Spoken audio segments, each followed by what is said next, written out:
कल हमने स्लीप पढ़ा था, ठीक ना। तो उसमें हमने पहले परिभाषा देखा था, तो आयुर्वेद के अनुसार हमने इंद्रिया विषय मुक्त, इंद्रिया की विषय मुक्त क्या होती है, निद्रा होती है। हमने दो प्रकार के टाइप देखे थे, जो कि रेम रैपिड आई मूवमेंट और नॉन रेम जो कि नॉन रैपिड आई मूवमेंट, इस प्रकार से दो भाग देखे थे। और नॉन रैपिड आई मूवमेंट में हमने 4 टाइप्स देखे थे, ठीक है ना। और पूरा टोटल कितना 5 स्टेप में बताया था। 4 और 5 भी ध्यान रखना है, जो क्वेश्चन में आएगा वो उसको टिक लगाना है, ठीक है। स्लिप स्टेप कितने होते हैं, 5 या 4 होते हैं। 5 स्टेप होते हैं, जैसे कि N1 N2 N3 N4, फिर लास्ट में क्या होती है, रेम 5।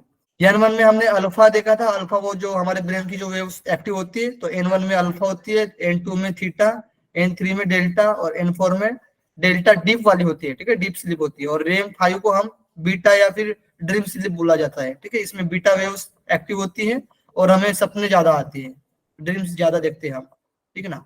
ठीक है, हमने ये बहुत इंपॉर्टेंट है, इसका जो फुल फॉर्म है हमें ध्यान रखना है,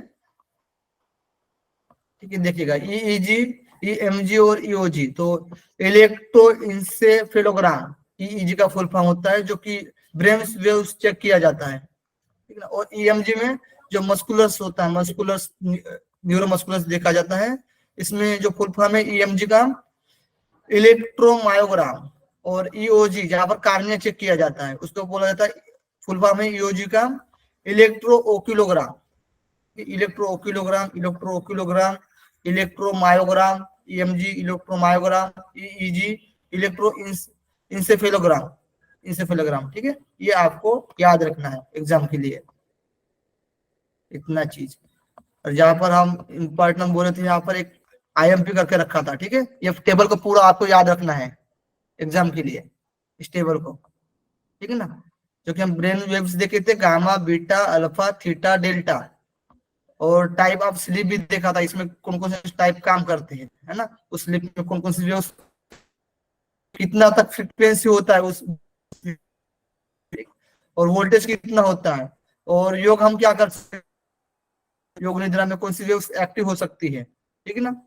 इस प्रकार से हमने देखा। और इफेक्ट ऑफ बॉडी, बॉडी पर क्या इफेक्ट होता है, ठीक है। तो आज हम पढ़ेंगे स्लीप डिसऑर्डर।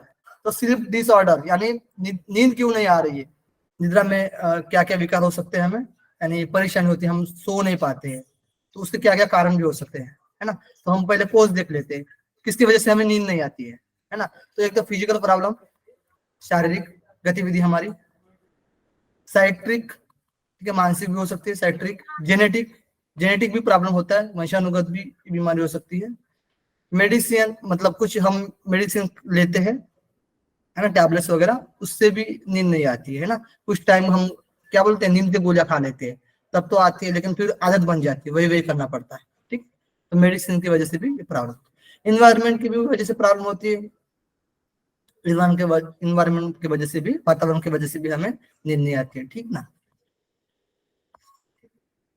ठीक है, ये क्लियर हो गया होगा, ठीक है। और अप्रोक्सीमेटली जो निद्रा के प्रकार होते हैं ना, 80 होते हैं, कितने होते हैं, 80 प्रकार की निद्रा होती है, अप्रोक्सीमेटली मान सकते हैं। निद्रा विकार, इसमें निद्रा विकार है, ठीक है, निद्रा विकार। इसमें कोर्सेस ऑफ स्लीप डिसऑर्डर अभी हमने ऊपर से पढ़ा था, ठीक है। गुलशन जी है, यस सर। एक आपको, हाँ ठीक है, इसको पढ़ लीजिए आप, कोर्सेस ऑफ स्लीप डिसऑर्डर, और अच्छे से समझ में आ जाएगा आप लोग। There is a second, first one is the genetic mutation, right.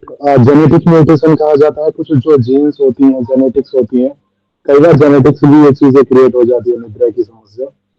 Ageing, जैसे जैसे एज बढ़ती जाती है, बचपन में नींद बहुत ज्यादा रहती है, लेकिन धीरे धीरे जब ओल्ड एज की तरफ जाते हैं तो उस एज में ये चीजें कम होनी शुरू हो जाती हैं, राइट। एलर्जीज, एलर्जीज की वजह से भी स्लीप डिसऑर्डर हो सकती हैं, राइट।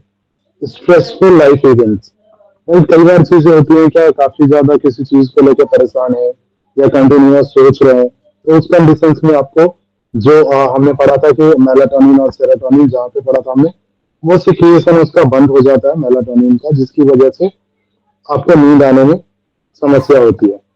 उसके बाद physical alignment, there is some physical problems कुछ आपको अगर फिजिकल अलाइनमेंट में प्रॉब्लम है बॉडी से रिलेटेड, उस कंडीशंस में भी स्लीप डिसऑर्डर्स होते हैं। फिजियोसोमेट्रिक डिसऑर्डर्स, फिजियोसोमेट्रिक या जैसे कुछ भय बना होता है कई बार किसी चीज का, तो वो फिजियोसोमेटिक में आता है। भय हो गया, अदर चिंताग्रस्त जो चीजें होती हैं, चिंता होती है, उस कंडीशंस में भी आपके जो हार्मोन्स है वो डिसबैलेंस होते हैं, तो वहां पे भी डिसबैलेंस और नींद आपका डिसबैलेंस हो जाता है।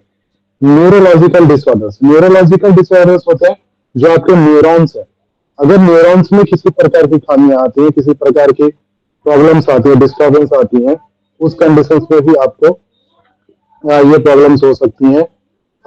नेक्स्ट है नॉक्सरिया करके कहते हैं इसको, नॉक्सरिया। नेक्स्ट है इरेटिक लाइफ स्टाइल। इस टाइप के जो ये this is the basically type of life style जो आप कंटिन्यूअस, जो पेन्स वगैरह में काफी चीजों में कंटिन्यूअस लगे रहते हैं, तो इसका भी आपको काफी ज्यादा इफेक्ट पड़ता है। Poor sleep, hygiene regiment, right, अगर जैसे जो हाइजीन है, हाइजीन मेंटेन करना जो होता है, डेली रूटीन अगर पुअर है, उस कंडीशन में भी स्लीप डिसऑर्डर्स हो सकते हैं। And heavy use of alcohol, caffeine and drugs, caffeine और ड्रग्स की वजह से भी, अल्कोहल की वजह से भी स्लीप डिसऑर्डर्स हो सकते हैं। हैवी यूज ऑफ मेडिसिन, जो काफी ज्यादा मेडिसिन यूज कर रहे हैं किसी भी प्रॉब्लम को लेके, उस कंडीशंस में भी स्लीप डिसऑर्डर्स होते हैं। धन्यवाद ये जी। यूरिया सर होता है, रात में जो यूरिनेशन होता है ना, लोगों को यूरिन के लिए बार बार उठना पड़ता है, तो उसमें अच्छा, भी ये नींद बार बार जो, हाँ वो ठीक है, क्लियर ये हो गया। नॉक्ट्यूरिया। तो मूत्र के लिए बार बार उठना पड़ता है तो न्यूट्रिया, ठीक, न्यूट्रिया, ठीक है। इसमें यूरिया शब्द यूज है, ठीक है, यूरिया लास्ट में देखिएगा, ठीक है। सबको समझ में आ गया ये कारण, इसके वजह से हमें नींद नहीं आती है, ठीक है। चलो, हिंदी में भी देखा हमने, इंग्लिश में भी देख लीजिएगा, ठीक है। अब सिम्टम्स, सिम्टम्स पढ़ते हैं। स्लीप में क्या क्या लक्षण दिखाई देते हैं हमें नींद नहीं आती तो? Have a difficulty playing attentions, or contrasting at work, है ना, वर्क अच्छे से कर नहीं पाते, स्कूल और होम में भी हमारा जो काम जो करते हैं, वर्क जो करते हैं, वो अच्छे से ध्यान नहीं दे पाते हैं, स्कूल में भी अच्छे से हम ध्यान नहीं दे पाते, ठीक है। Attention, have a difficulty controlling your emotions, emotion control नहीं कर पाते हैं, ठीक है। डिफिकल्ट होता है इमोशन कंट्रोल करना। नींद पूरी नहीं हुई इसलिए हमें कंसंट्रेट नहीं कर पाते, किसी चीज पर हम कंसंट्रेट नहीं रख पाते हैं, है ना। जो हमें पढ़ना है तो हम उस चीज पर कंसंट्रेशन नहीं रख पाते हैं, क्योंकि हमें नींद ही अच्छे से नहीं हो पाई है, तो हमारा ध्यान ही नहीं लग पाएगा अच्छे से, ठीक है। कुछ भी काम करते करते सो जाना, कोई भी काम करते करते सो जाना, झाड़ू पोछा मार मारते सो जाना, या फिर कुछ पढ़ाई करते करते सो जाना, है ना। नींद ही पूरी नहीं हुई तो कुछ काम करते करते सो जाना, ये लक्षण दिखने में आते हैं। स्कूल में, घर में काम ठीक नहीं हो पाना, जो अभी हमने ऊपर पढ़ा था। धीरे धीरे रिस्पॉन्स कर रहे हैं, यानी धीरे धीरे आहिस्ता बोलते हैं ना, एकदम से रिस्पॉन्स नहीं करते, धीरे धीरे रिस्पॉन्स करते हैं, रिस्पॉन्स करने में भी दिक्कत आ रहा है, इसका आंसर देने में भी। तो ये सारे सिम्टम्स दिखने में आते हैं। आप लोग को इंग्लिश हिंदी दोनों है, ठीक है। आयुष जी है ना? हाँ सर। हाँ, आप सिम्टम्स पढ़िएगा जी, सिम्टम्स ऑफ स्लीप डिसऑर्डर्स। सबसे पहले डिफिकल्टी फॉलिंग अस्लीप, सोने में दिक्कत आती है, बहुत लंबे समय तक बेड पे लेटे रहते हैं बट नींद नहीं आती है। इंक्रीज मूवमेंट ड्यूरिंग स्लीप, बहुत ज्यादा करवटें लेने में भी, मतलब करवटें लेने की वजह से भी नींद नहीं आती है। एक्सेसिव डे टाइम स्लीपीनेस, और दिन में यदि हम ज्यादा सो लेते हैं या दिन में हमें बहुत ज्यादा नींद आती है तो उसके कारण भी ये प्रॉब्लम हो सकती है। डे टाइम टायर्डनेस, दिन भर हम थके हुए लगते हैं, टायर्ड रहेंगे। फटीग एंड डिजीनेस, मतलब एनर्जी लेवल एकदम लो रहेगा और जम्हाइयाँ आती रहेंगी और एनर्जी लेवल एकदम ही लो रहेगा इसमें। एक्सपीरियंसिंग इरिटेबिलिटी, चिड़चिड़ापन आता है जब नींद पूरी नहीं होती है, तो जो इंसान है वो चिड़चिड़ा हो जाता है, बात बात पे गुस्सा आना उसको। Slow responses during social interaction, और थोड़ा सा मूडी टाइप का हो जाता है, जिसलिए जब सोशल इंटरेक्शन होता है, कोई आपसे बात करता है तो आप उसकी बात पे फोकस नहीं कर पाते हो, जिससे इंटरेक्शन काफी कम हो जाता है। हैजार्डस स्लीपिंग पैटर्न, और स्लीपिंग पैटर्न चेंज होता है। कई बार हम अगर लगातार 4-5 दिन बहुत लेट सोते हैं तो फिर वो हमारी स्लीप जो साइकिल है वो बिगड़ जाती है। शॉर्ट स्लीप ड्यूरेशन, बहुत कम समय के लिए सोने से भी दिक्कत होगी। मेकिंग फ्रिक्वेंट एरर, ये तो नहीं पता। इरेगुलर ब्रीदिंग पैटर्न, अगर हमारी ब्रीदिंग भी नॉर्मल नहीं है तो उसकी वजह से भी ये दिक्कत होगी। एक्सपीरियंसिंग मेकिंग फ्रीक्वेंट एरर्स होगा जो कंटिन्यूअस करते रहते हैं ना एक ही चीज को, जैसे एक बार लेट सोए अगली बार सेम लेट सोए, इस तरीके से जो होती है ना कंटिन्यूअसली एक ही होती है। एक्सपीरियंसिंग हेडेक, अगर नींद पूरी होती है तो उसकी वजह से हेडेक की प्रॉब्लम भी हो जाती है। एंड मेंटल डिसऑर्डर, अगर ये बहुत एक लंबे ड्यूरेशन तक चलता रहेगा तो फिर मेंटल डिसऑर्डर्स में कन्वर्ट हो जाता है। टाइप्स पढ़ना है, हमने बताया था ना अप्रोक्सीमेटली स्लीप डिसऑर्डर्स 80 प्रकार के होते हैं, इसमें 80 प्रकार शामिल है। देखिए टाइप ऑफ स्लीप, इंसोमिनिया यानी अनिद्रा, अनिद्रा यानी सिंपल है नींद नहीं आना, अनिद्रा। हाइपरसोमिनिया यानी इसमें क्या होता है कि दिन में अत्यधिक नींद महसूस करना, दिन के समय अत्यधिक नींद आ रही है हमें, तो हाइपरसोमिनिया। फिर स्लीप एपनिया ऑब्स्ट्रक्टिव सेंटर, यानी 2 टाइप्स का होता है स्लीप एपनिया। कितने टाइप का होता है ये वेरी वेरी इंपॉर्टेंट है हमारे एग्जाम के लिए, ठीक है ना। ये जो इंसोमिनिया भी इंपॉर्टेंट है, हाइपरसोमिनिया है, और स्लीप एपनिया भी हमारे एग्जाम के लिए इंपॉर्टेंट है, ठीक है। तो स्लीप एपनिया में 2 टाइप्स आते हैं, ऑब्स्ट्रक्टिव और एक होता है सेंट्रल। इसमें सांस संबंधित दिक्कत होती है, सांस बंद हो जाती है हमारी। जो ऑब्स्ट्रक्टिव में होता है ना, ये जो उत्तक होता है नरम वाला, जो सांस के पीछे वाला रहता है, ठीक है, जो हम सांस जहां से जाती है एयरपोर्ट में, ठीक है, तो वहां पर जो नरम उत्तक होता है वो ढक जाता है, उसके वजह से हमें सांस नहीं आती है ऑब्स्ट्रक्टिव में। और सेंट्रल में क्या होता है, हमारे ब्रेन की वजह से सांस तो ले रहे हैं लेकिन ब्रेन को ही नहीं पता है, ठीक है, सांस ले रहा है नहीं, तो ब्रेन की वजह से हमें सेंट्रल नर्वस सिस्टम की वजह से दम घुटने लगता है, ये प्रॉब्लम होती है स्लीप एपनिया में। फिर है पैरासोमनिया, इसमें पैरासोमनिया में हमने नॉन रेम और रेम में भी देख सकते हैं, रैपिड आई मूवमेंट में, ठीक। क्या क्या पैरासोमनिया में दिखाई देता है, ठीक है। पैरासोमनिया जो होता है वो नॉन रैपिड आई मूवमेंट में किस प्रकार से कार्य करता है और रैपिड आई मूवमेंट में किस प्रकार से कार्य करता है, ये भी हमें पढ़ना है डिटेल से, ठीक है। तो इसमें क्या होता है कि नर्वस सिस्टम अपने आप अजीबोगरीबो काम करने लगता है, नर्वस सिस्टम अपने आप ही, ठीक है, उसका कोई कंट्रोल ही नहीं है पैरासोमनिया में। फिर है रेस्ट लेग सिंड्रोम, ये भी हमारे एग्जाम्पल इंपॉर्टेंट है, ये जो स्टार्टिंग के दिख रहे हैं वो, रेस्ट लेग सिंड्रोम। इसमें क्या होता है कि शरीर में कंपन और पैर उठाना, है ना, सोते समय पैर उठा लेते हैं, एकदम से ऊपर करते हैं तो झट से नीचे नीचे कर लेते हैं, ठीक ना, तो पैर उठाना। नार्कोलेप्सी, इसमें क्या होता है कि मस्तिष्क संबंधित विकार होता है, ये नार्कोलेप्सी मस्तिष्क संबंधित विकार होता है।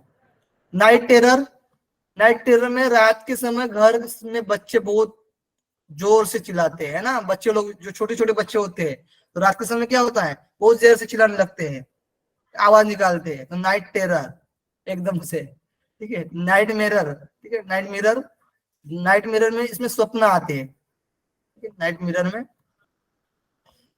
फिर नेक्स्ट है अबनॉर्मल स्लीप बिहेवियर डिसऑर्डर, असामान्य जो हमारा व्यवहार होता है, जो असामान्य स्लीप व्यवहार मतलब असामान्य हरकत करने लगते हैं, यानी उठने के बाद अजीबो तरीकों का व्यवहार करने लगते हैं। जैसे कुछ हम सपने में देख रहे हैं कुछ चीज, है ना, कोई हमें कोई हमारे पीछे दौड़ रहा है, तो हम क्या करते हैं एकदम से उठते हैं और दौड़ने लगते हैं, ठीक ना। तो उठने के बाद हम अजीबो गरीबो क्या बोलते हैं अबनॉर्मल व्यवहार करते हैं, ठीक ना। तो दांतों को बजाना, रात के समय क्या करते हैं दांतों को बजाते हैं, ऐसे आवाज करते हैं ना। और फिर साथ इधर हमारा पार्टनर जो होता है सो किसी पार्टनर के साथ सोए तो वो बताता है फिर आप रात को क्यों दांत चबा रहे थे, है ना, तो दांत बजाते हैं।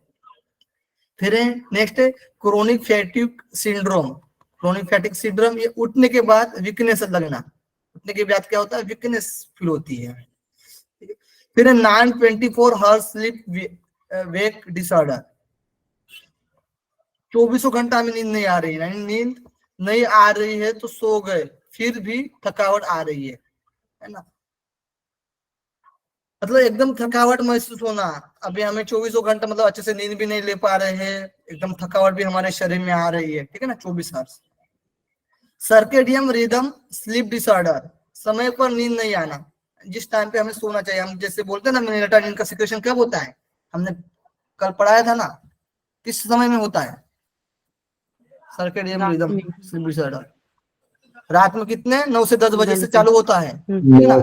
हम्म, हाँ, तो इस समय में हमें सोना चाहिए, इस समय में हमें क्या करना है, सोना चाहिए।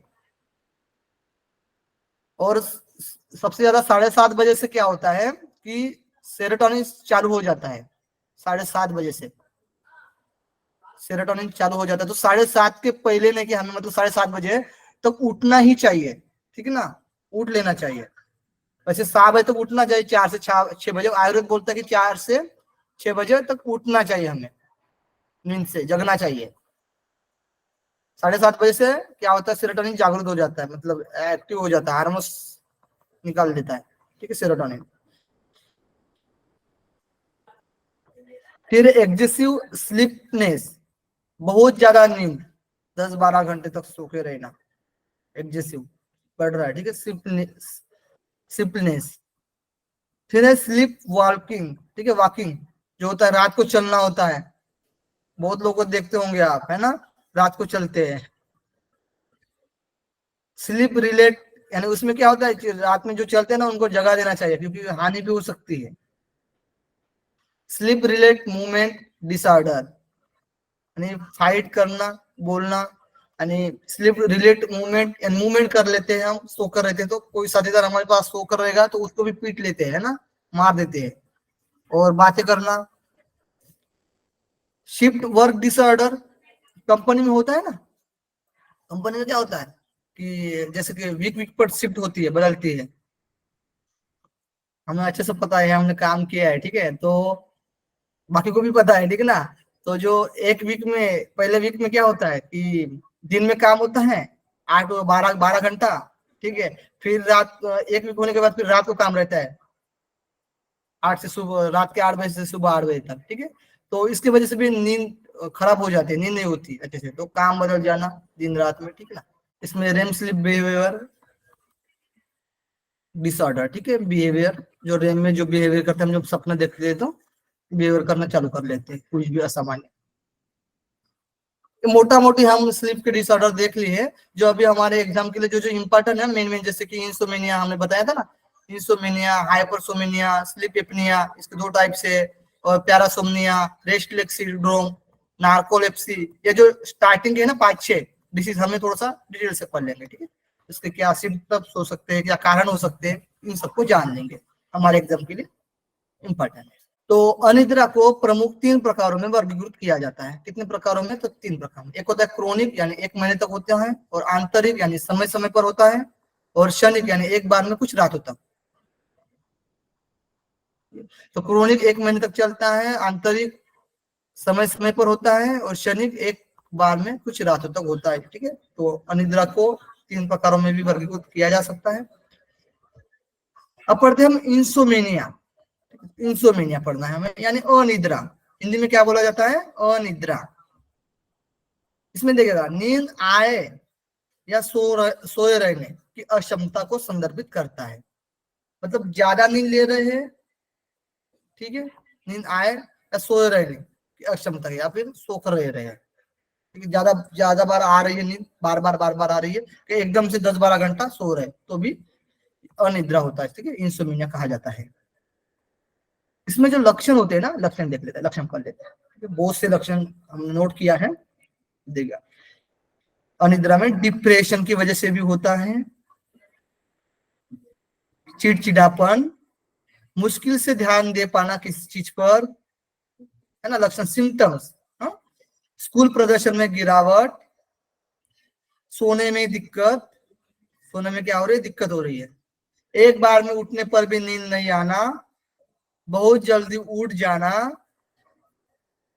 सोकर उठे लेकिन दिमाग फ्रेश नहीं है, फिर भी दिमाग हमारा फ्रेश नहीं, सोकर तो उठ गई लेकिन थकावट बनी रहना, क्या होती है, थकावट बनी रहती है, और मूड ऑफ हो जाता है, और कंसंट्रेशन नहीं रख पाते किसी चीज पर, ठीक है।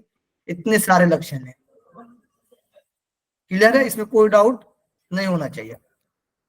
कारण क्या हो सकता है हमें अनिद्रा का, तनाव स्ट्रेस की वजह से भी हम सो नहीं पाते अच्छे से, चिंता, है ना, स्टार्टिंग में बताए थे ना आप लोगों ने, ये चिंता, तनाव, हार्मोन्स इम्बैलेंस, ज्यादातर लड़कियों में तो ज्यादा होता है ना, महिलाओं में हार्मोन्स इम्बैलेंस की वजह से भी नींद नहीं आती है, पाचन संबंधित विकार है ना, अमित जी बोले थे पाचन संबंधित, पाचन की गड़बड़ी से भी नींद नहीं आती हमें। तो ये सब कारण होते हैं, पाचन, हार्मोन, चिंता, तनाव, ये सारी चीजें रहेंगी ना तो हमें नींद भी नहीं अच्छी से आ पाती है ना। ठीक है, यहाँ पर इंग्लिश में भी कुछ कारण दिए हैं। शालिनी जी है, हाँ शालिनी जी। जी, हाँ ठीक है, आपको पढ़ना है अभी ये। सर थोड़ा जूम कर दीजिएगा। ठीक है, पूरा जूम कर लेता हूँ। ठीक है, अब थैंक तो यू ठीक सर। ना? हाँ जी, हाँ जी। हाँ, इंसोमिया का सबसे पहला कारण है स्ट्रेस। स्ट्रेस की वजह से भी नींद नहीं आती है कभी कभी।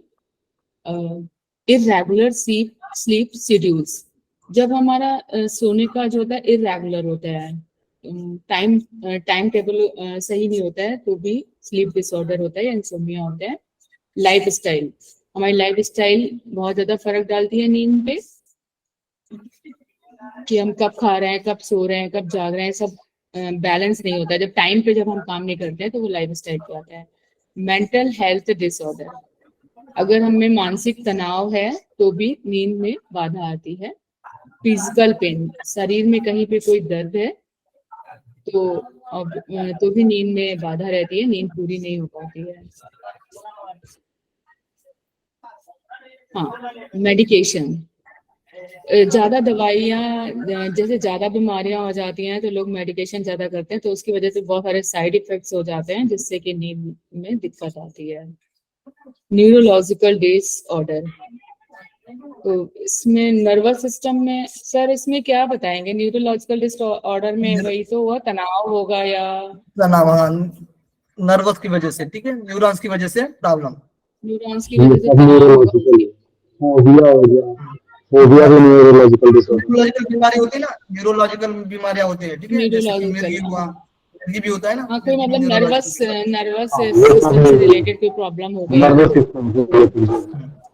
एज ठीक, एज भी इंसोमिया का फैक्टर होता है। ओल्ड एज में अभी नींद ठीक है? कम हो जाती है। हाँ, अब ठीक है आपकी आवाज। हाँ, तो ओल्ड एज एज की में वजह जैसे से कल भी हम लोगों ने पढ़ा था कि निंद्रा जो होता है वो 16 ऐसे कुछ, सर ने बताया था कि 16% तक ऐसे कुछ 16% रहती है। होता है वृद्ध में 16% हाँ, होता है ओल्ड निद्रा। एज, हाँ, हाँ जैसे बच्चों में 50% होता है, एडल्ट में हाँ, 30 एडल्ट के में 50 25% ऐसे या कुछ रहा था। 30%, समथिंग 30% 25% मान था, हाँ, सकते हैं। 25-30% था, और ओल्ड एज में 16% ही रह जाता है। अदर स्लीप डिसऑर्डर में तो बहुत सारी चीजें आ जाएंगी सर इसमें तो ना, बहुत अदर सारी स्लीप चीजें आ डिसऑर्डर में जाएंगी। ओल्ड और प्रेगनेंसी। Pregnancy है। हाँ, प्रेगनेंसी में इतने सारे हार्मोनिक चेंजेस होते हैं और बहुत सारी चीजों से लेडीज को गुजरना होता है, तो उसमें भी स्लीप डिसऑर्डर होता है। गुड, ठीक है, धन्यवाद जी। नेक्स्ट थैंक यू पढ़ते हैं, सर। सबको समझ में आ रहा है ना? अब पढ़ते हैं, ठीक है, ये हो गया हमारा इंसोमिनिया। स्लीप एपनिया पढ़ते, सोते समय सांस रुक जाना। सोते समय क्या होता है, सांस रुक जाती है। इसमें टू टाइप्स है, एक तो सेंट्रल स्लीप एपनिया होता है और दूसरा होता है ऑब्स्ट्रक्टिव स्लीप एपनिया। इसको देखते हैं, देखिए, ऑब्स्ट्रक्टिव स्लीप एपनिया में क्या होता है, ओएसए फुल फॉर्म देखिएगा, इसमें जो शॉर्ट फॉर्म है ओएसए का फुल फॉर्म जो होता है ऑब्स्ट्रक्टिव स्लीप एपनिया, ध्यान रखना आप लोग। इसमें क्या होता है कि वायु मार्ग के रुकावट के कारण होता है। ये पहला स्टेप, ठीक है, पहला प्रकार है। इसमें वायु मार्ग के रुकावट के कारण होता है, यानी वायु मार्ग यानी श्वास नहीं ले पाती इसमें, ठीक है, श्वास ही रुक जाती है, आती नहीं है श्वास, ठीक है, श्वास आना बंद हो जाता है, श्वास आना बंद हो जाता है। और गले के पीछे का नरम जो उत्तक होता है ना, वो नींद के दौरान ढक जाता है। देखिए इस प्रकार से इस डायग्राम में दिया है। ये तो नॉर्मल ब्रीदिंग है, ये जो दिख रहा है ना डायग्राम आपको, ये नॉर्मल ब्रीदिंग है, ठीक है ना। ये देखो, यहाँ से मुंह का रास्ता है, यहाँ से भी सांस आ सकती है, और यहाँ से नाक का रास्ता है ना, नोस्ट्रल का, ठीक है, तो यहाँ से श्वास आ रही है। जो उत्तक है वो चिपका नहीं है अभी तक, ठीक है, ढका नहीं है। इसमें थोड़ा सा हुआ है स्नोरिंग, ठीक है, इसमें थोड़ा सा ढका हुआ है। जो ये उत्तक है नरम वाला, ये थोड़ा सा ढका हुआ है, ठीक है, फिर थोड़ा थोड़ा श्वास आ रही है। इसमें क्या होता है, पूरा ही हो जाता है, कंप्लीट प्रोसेस है ना, ऑब्स्ट्रक्शन। तो क्या होता है, ये जो उत्तक देख रहे हैं आपको डायग्राम में, अच्छे से नहीं दिख रहा था, ठीक है, अब भी दिख रहा होगा ना, क्या पक्का जूम कर लेते हैं, ठीक है। अब हाँ, तो ये जो उत्तक दिख रहा है ना, हाँ देखिए यहाँ से मुंह का रास्ता है, यहाँ से भी हम सांस ले सकते हैं ना, और ये नोस्ट्रल से, नोस्ट्रल यहाँ से नोस्ट्रल से आ रहा है, लेकिन यहाँ पर रुक गया है ना, यहाँ जो उत्तक है यहाँ पर देखिए, यहाँ पर फिट हो गया, ये जो उत्तक है वो यहाँ पर लग गया है। उसको क्या बोलते हैं हम, ओसोफेगस, दोनों रास्ता होता है ना, एक मुंह का और एक नाक का। फेरिंग्स और लेरिंग्स इसोफेगस का और जहाँ ट्रैकिया, मिलता है दोनों। होते हैं ना, दोनों का इसोफेगस जो और होता है वो मिलते क्या हैं बोलते हैं उसको, दोनों Pharynx, का जो वाला, दोनों के बीच वाला जो रास्ता बनाता है ना, एक तो खाना खाएंगे तो खाने वाला रास्ता ओपन कर लेता है, और श्वास लेंगे तो वो श्वास होता है वाला ना रास्ता open कर लेता है। लेरिंगो, फेरिंग्स, लेरिंगो फेरिंग्स का जहाँ दोनों मिलते हैं, हाँ एपिग्लोटिस होता यूको यू हाँ एपिग्लोटिक्स, हाँ वो रास्ता पर करता है, ठीक है। तो वो रास्ता, तो यहाँ से उसके साइड में जो उत्तक होता है ना, नरम वाला जो उत्तक, वो लग जाता है, श्वास नली में बंद हो लग जाता है, ठीक है। श्वास नली को प्याक कर लेता है, और अन्न नलिका को भी प्याक कर लेता है, उसमें ही लग जाता है, जो एपिग्लोटिस होता है, जो रास्ता बताता है, ठीक है। तो अब उसी के पास उस दरवाजे को प्याक कर दिया गया दोनों तरह से, श्वास ही नहीं आ रही अभी, ठीक है। तो इस ऐसे व्यक्ति को क्या करना होता है, नींद से उठा देना होता है, जिसको श्वास की प्रॉब्लम होती है ना, उसको नींद से उठा देना चाहिए, नहीं तो मर भी सकता है आदमी। देखिए सांस ही नहीं आ रही है, ट्रैकिया में जा ही नहीं रही है, हाँ तो इस ट्रैकिया के थ्रू जा ही नहीं रही है श्वास, है ना, तो आदमी मर सकता है। तो इस जो श्वास वाले जिसको प्रॉब्लम होती है ना, उसको उठाना चाहिए नींद से, ठीक है ना। ये पूरा प्रोसेस हुआ, ये हमारा जो हमने मिडिल वाला जो प्रोसेस था ना, थोड़ा सा हुआ था, ये उत्तक आया था, थोड़ा थोड़ा श्वास आ रही है, तो किस किसी का थोड़ा थोड़ा श्वास आ रही है, ये नॉर्मल प्रोसेस देखा था, ठीक है। यहाँ से श्वास आ रही है एकदम से, यहाँ पर उत्तक चिपका नहीं हुआ, ये नॉर्मल ब्रीदिंग है। नॉर्मल वाली कंडीशन एक बार देखिए, ठीक है। यहाँ देखिए उत्तक नहीं लगा है, ठीक है, बस दोनों रास्ता ओपन है। ये ऑब्स्ट्रक्टिव में होता है, ठीक है। ये जो पहला टाइप्स होता है, ठीक है, स्लीप एपनिया का जो पहला टाइप होता है, उसमें श्वास रुक जाती है, ठीक है, ऑब्स्ट्रक्टिव में। इसमें लक्षण देखिएगा, खर्राटे लेना, है ना, रात के समय खर्राटे लेते हैं, नींद में, दिन में भी नींद आ सकती है इसमें, ठीक है।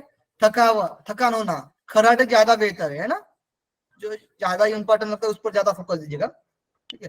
थकान लगना, सर नींद के दौरान बेचैनी। एक क्वेश्चन था, ये ऊपर आपने फर्स्ट वाला एब्स्ट्रक्टिव लिखा है और शॉर्ट फॉर्म ओएसए है, तो ऑब्स्ट्रक्टिव उसमें होगा क्या ये? ऑब्स्ट्रक्टिव ओ आएगा उधर, एक ऑब्स्ट्रक्टिव है ना, एक मिनट, स्पेलिंग नहीं, मिस्टेक, यहाँ पे ओ लिखना है। एब्स्ट्रक्टिव लिखा है और यहाँ ओएसए है, तो सही क्या है? इसमें इसमें ऑब्स्ट्रक्टिव ओ होना चाहिए, आएगा। इसमें ओ होना चाहिए, ठीक है। इसमें स्पेलिंग मिस्टेक है, ठीक है, इसमें ओ होना चाहिए, ठीक है ना। ठीक है ना, थैंक यू। इसको हम कर लेते हैं, क्योंकि ये याद देखिए, ये जो है ना हमारा, इसमें हम कर सकते हैं, क्योंकि इसीलिए वो एक पीडीएफ बनाया है, आप लोगों को पीडीएफ के फॉर्म में पढ़ा रहा हो, और इसमें कुछ मिस्टेक हुआ है ना, इसलिए इसमें हम करेक्शन कर लेंगे। जैसे कि अभी इसमें ए है, ठीक है, तो इसमें हम ओ कर सकते हैं, हम करेक्शन करके आप लोगों को पीडीएफ दूंगा, ठीक है। अच्छा हुआ, आप ऐसे बोलना है, ठीक है, जहां पर मिस्टेक है वहां पर। तो खर्राटे आना, दिन में भी नींद आ सकती है, लेकिन खर्राटे ज्यादा ध्यान रखना आप लोगों को। थकान महसूस होना, थकान भी होती है, नींद दौरान बेचैनी होना, सोते समय हवा के लिए हाफना, है ना, इसमें क्या हुआ, सोते समय हवा के लिए हाफना होता है। ध्यान केंद्रित करने में परेशानी शामिल है, ये भी लक्षण दिखने में आते हैं। अब दूसरा पढ़ते हैं central sleep apnoea, CSA, central sleep apnoea.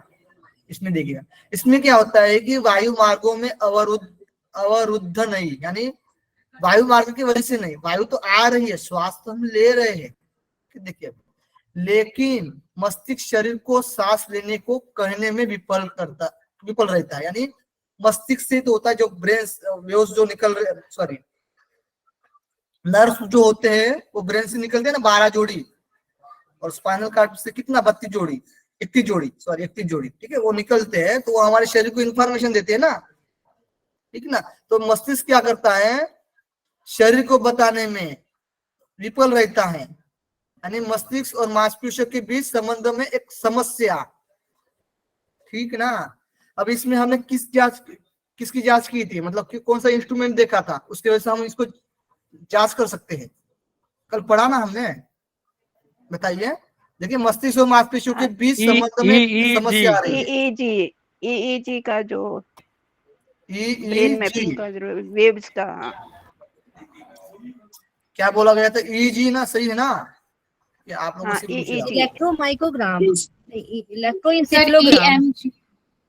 EMG electromyogram muscle. हाँ, इलेक्ट्रोमायोग्राम है, ठीक है। तो ईएमजी, ठीक है, ध्यान रखना, ईएमजी तो उसी का यूज करेंगे ना, क्योंकि यहाँ पर देखिए ना, मांसपेशी और मस्तिष्क में रिलेशन ही नहीं बन पा रहा है, ठीक है। तो इलेक्ट्रोमायोग्राम इस इंस्ट्रूमेंट के सहारे हम देख सकते हैं, ठीक है। तो मस्तिष्क और मांसपेशियों के बीच संबंध में समस्या आती है। श्वास तो आ रहा है लेकिन दिमाग कह रहा है श्वास नहीं आ रहा है, ठीक ना। दिमाग क्या कह रहा है? श्वास नहीं आ रहा है। और हम जग जाते हैं और हमें डर लगने लगता है ना, एकदम से उठ जाते हैं और डर लगने लगता है एकदम से, ठीक। ये समझ में आया? सेंट्रल स्लीप एपनिया एकदम सिंपल था। हाँ सर, हवा ये के लिए हाफना प्रॉब्लम जब होता भी, है, हाँ, हाँ, रात के दिमाग समय में बार जब ये बार जागना। ऑक्सीजन की, हाँ, दिमाग में जब ये हाँ बोलिए। ऑक्सीजन की कमी हो जाती है तभी भी ये प्रॉब्लम आता है। ऑक्सीजन की कमी है, ठीक। ये भी कारण बोल सकते हैं हम, कारण इसको, है ना, सेंट्रल स्लीप एपनिया को, इसकी वजह से, ऑक्सीजन की वजह से भी।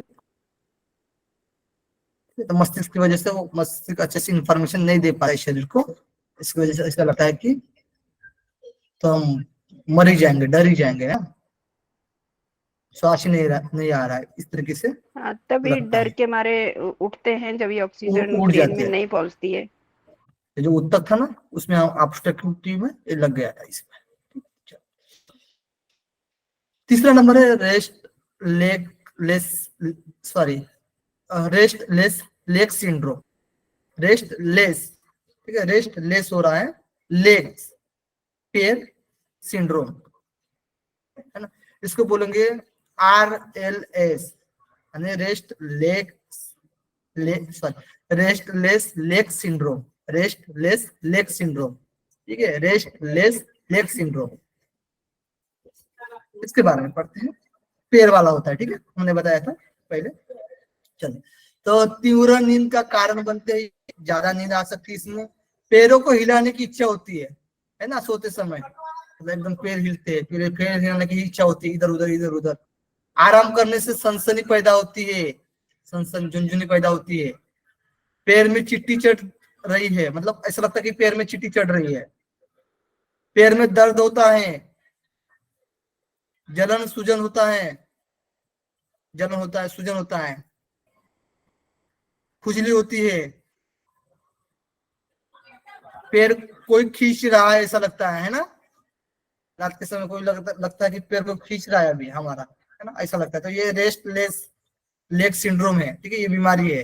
पैर उठना भी ये बीमारी है, पैर उठ जाता है एकदम से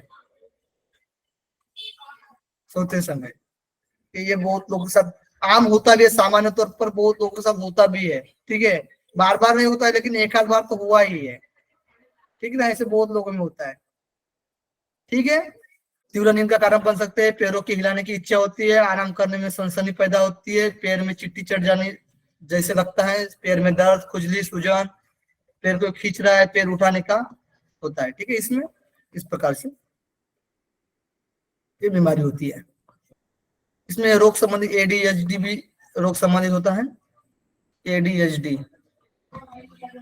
और पैरालिसिस से भी संबंधित हो सकता है, ये रोग संबंधित भी हो सकता है, पैरालिसिस। इस प्रकार से डायग्राम में भी है, कोई पढ़ सकता है आप में से। उर्मिला जी, उर्मिला जी, निक्की जी नहीं है क्लास में? हाँ सर। हाँ पढ़िए। हाँ, पैरों में जलन और इसमें ये जो दिख कनकनाहट रहा है जैसी ना, इसको होती है, पढ़ना है तलु, आपको, हाँ, इसको बर्निंग एक एक चीज इचिंग को पढ़ना है, इलेक्ट्रिक, ठीक है ना। हाँ हाँ, पढ़िए। बर्निंग इचिंग इलेक्ट्रिक, मतलब एकदम पैर नीचे तलुए वगैरह में जलन हो जाती है, हमारे गर्माहट महसूस होती है इस शरीर में, वो है। फिर एक क्रॉलिंग सेंसेशन, जैसे चिंटियां वगैरह चलती है, झुंझुनाहट सी होती रहती है पैरों में, शरीर में, उस तरह से है। फिर इचिंग होती है, खुजली रहती है शरीर में, वो है। फिर नाइट टाइम ट्विचिंग, ये नहीं मालूम मेरे को। पैर खींचना टाइप होता है ना यही नहीं है, हाँ, अर्चिंग पैरों है, को अर्चिंग खींचना है, का ACHING। अर्चिंग मतलब व्यथा करता है पैर में, अर्चिंग। अर्चिंग, ACHING, अर्चिंग माने व्यथा करता है पैर में। हम्म। फिर ओके। ये रेस्टलेस लेग्स सिंड्रोम, वही था कि स्क्रॉल हाँ, इसको भी पढ़ लीजिए, पढ़ लीजिए, कोई दिक्कत नहीं। थोड़ा सा जूम करें, इसमें थोड़ा छोटा है इसलिए दिखाई नहीं देता है। अब दिख रहा है?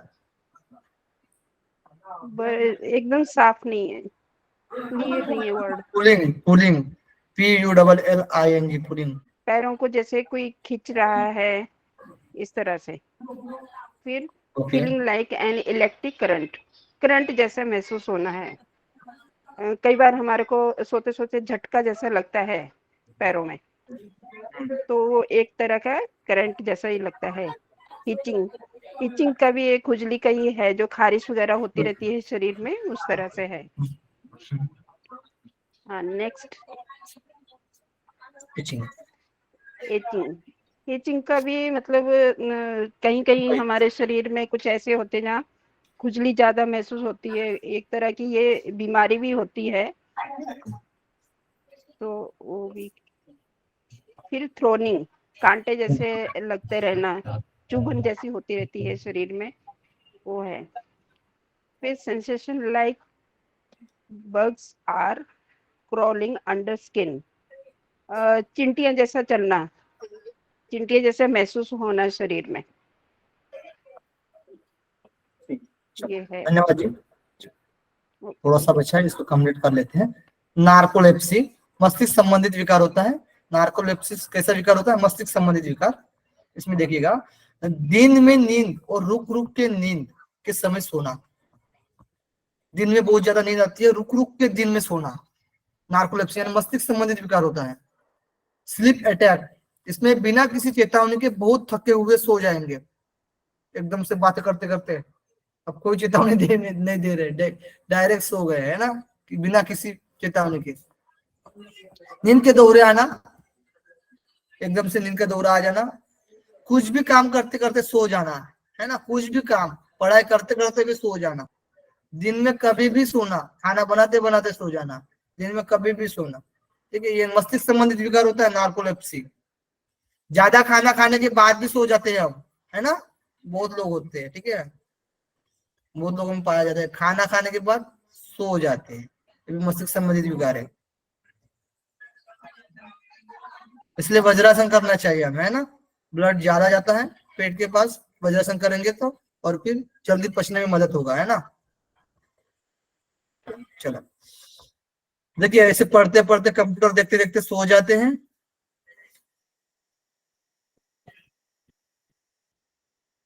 ठीक है, कोई भी वर्कआउट करते करते सो जाते हैं। ठीक है, किताब पढ़ते पढ़ते। फोर व्हीलर चलाते चलाते भी सोते गाड़ियां चलाते हुए सोते हैं। हाँ, गाड़ियां चलाते भी सो जाते हैं। ठीक है, ये मस्तिष्क संबंधी विकार है। गुड। अब पढ़ते प्यारासोमनिया। प्यारासोमनिया, इसमें सोते समय असामान्य हरकत, सोते समय कोई अपने बगल में भी सोया हो ना, कोई पार्टनर, उसको भी हक कर लेते हैं ना, गले लग जाते हैं। ऐसे बीमार व्यक्ति होते हैं, सोते समय असामान्य हरकत कर लेते हैं, पैरासोमनिया वाले होते हैं। नींद का डर होता है, नींद में भी चलते हैं, इनको उठा लेना चाहिए, मतलब इनको नींद से उठा लेना चाहिए, है ना, तो कुछ भी कर सकते, गिर भी जा सकते हैं। दुखद स्वप्न देखते हैं, पैरासोमनिया के कैसे होते हैं, दुखद स्वप्न देखते हैं। नींद संबंधित खाने का विकार, सोते सोते खाने लग जाते हैं, उठते हैं, मतलब सोकर ही रहे हैं, उनका शरीर उठता है और जाते हैं, खाना लेते हैं, खाते हैं, उनको पता ही नहीं चलता हम खाना कब खाए, कब सोए, कब टॉयलेट गए, ठीक है, कब घूम कर आए, कुछ ना पता। ठीक है, पैरासोमनिया में। नींद पक्षघात, पैरालिसिस, है ना। बेड वेंटिंग भी होती है पैरासोमनिया के मरीजों में। सो रहा है लेकिन ऐसा लगेगा कि एक्टिंग कर रहा है। यहाँ पर देखिएगा क्या कर रहा है, एक्टिंग कर रहा है ये, है ना। जब बंदा देखिएगा इसमें काका जी एक्टिंग कर रहा है ना। कौन सा आसन है ये, एक पैर ऊपर उठा कर रखा है, ठीक ना। ऐसा लगा कि एक्टिंग कर रहा है। दीदी देखो एकदम से उठ गई है, मतलब ऐसा लग रहा है एकदम झटका बैठ गया है ना। काका जैसे एकदम सोए हुए हैं, तो ठीक है। हाँ, तो इस तरीके से एक्टिंग लगती है पैरासोमनिया में। तो बार बार करवट बदल कर सोना, बार बार इधर उधर करवट लेते हैं और सोते हैं। सोते सोते हाथ पैर मारना, ऐसे इधर उधर ऐसे हाथ पैर मार लेते हैं ना। नींद में चलना, खाना पीना, टॉयलेट कुछ भी कर सकते, टॉयलेट भी जाते हैं, ठीक ना, पानी भी पीते हैं, खाना भी खाते हैं पैरासोमनिया के मरीज, ठीक है। सोते समय बेड साथीदार को गले लगते हैं, यानी हक कर लेते हैं बेड साथीदार को। कोई भी हो सामने उसको पता ही नहीं रहता कौन है हमारे साइड में सोकर, ठीक ना, वो कुछ नहीं जानता। चिल्लाना, रात को चिल्लाता है। बुरे सपने में देखकर उसके खिलाफ एक्शन करना होता है, ठीक है, एक्शन करता है। तो बुरे सपनों को देखकर क्या करता है, उसके खिलाफ एक्शन, यानी उसके पीछे कोई दौड़ रहा है तो वो भी दौड़ने के जैसा एक्टिंग कर रहा है, ठीक है। कोई मार रहा है, बचाने का एक्टिंग कर रहा है, ठीक है। इस तरीके से हरकत करता है। शरीर में लकवा मारना, पैरालिसिस, शरीर में लकवा मार जाता है इस प्रकार से मरीजों को, ठीक है। पैरासोमनिया, टाइप्स ऑफ पैरासोमनिया पढ़ेंगे, ठीक है। इसमें दो को पढ़ेंगे। एक तो नॉन रेम में क्या होता है, जो नॉन रेम हमने पढ़ा ना, 4 स्टेज पढ़ा था, इसमें 4 स्टेज है ना, N1 N2 N3 N4। Parasomnia में चिल्लाना, टॉयलेट जाना, नींद का डर, सोने का डर, नींद में चलना, नींद संबंधित खाने का विकार, खाने का भी विकार होता है, ये सब होता है, ठीक है, नॉन रेम में। और रेम पैरासोमनिया में दुखद स्वप्न देखना। इसमें क्या होता है, रेम में तो स्वप्न ही तो आते हैं, तो दुखद स्वप्न देखना, आवृत्ति पूर्वक नींद पक्षघात, इसमें पैरालिसिस, ठीक है, आवृत्ति पूर्वक नींद पक्षघात होता है थोड़े थोड़े देर में, ठीक है। यही एक ही बात है, ठीक है। पैरालिसिस कंडीशन, सोने में भाग रहे थे एकदम उठकर भागने लगते हैं, इसमें अजीब गरीब व्यवहार करते हैं। एकदम सो रहे थे, सोकर क्या हो रहा है, नींद में भाग रहे थे किसी के पीछे, अब उठकर भी किसी के पीछे हकीकत में भागने लगते हैं। अदर सोमनिया भी होता है। अदर सोमनिया में जैसे कि विस्फोट सिर सिंड्रोम, यानी सिर फट जा रहा है, ऐसा लगता है कि सिर फट जा रहा है। इसमें बेड वेंटिंग है, ठीक है, बेड वेंटिंग कर लेता है। और नींद संबंधित मति भ्रमण, यानी अजीबो गरीबो आवाज भी निकालता है।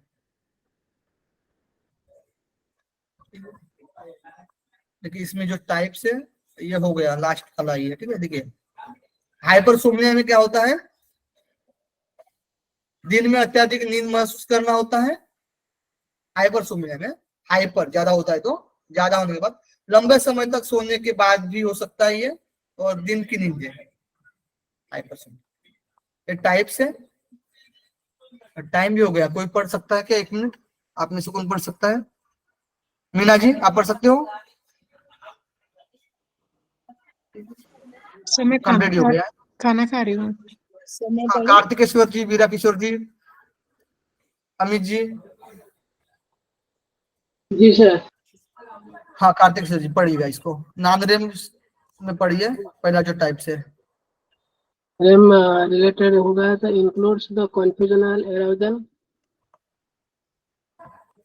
कन्फ्यूजनल एरोजल मीन्स क्या, हठात को जा जाना, वो स्लीपिंग वॉकिंग मैंने सोते सोते चलना। नाइट टेरर्स, इसका क्या पता होगा, night terror. Sleep related sexual abnormal behaviour, abnormal behaviour होना। नाइट टेरर में क्या चिल्लाना होता है ना, नाइट टेरर में चिल्लाना होता है ना।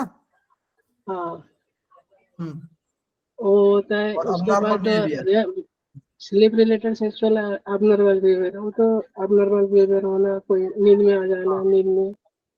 वो रेम रिलेटेड होगा, includes REM sleep behaviour disorder, rapid वो तो बिहेवियर डिजॉर्डर होना रैम का जो था, और जो recurrent isolated sleep paralysis, recurrent ये जो फ्रीक्वेंट होना आइसोलेटेड स्लीप पैरालिसिस, ये मुझे पता नहीं इसका एक्चुअल क्या डिजॉर्डर है।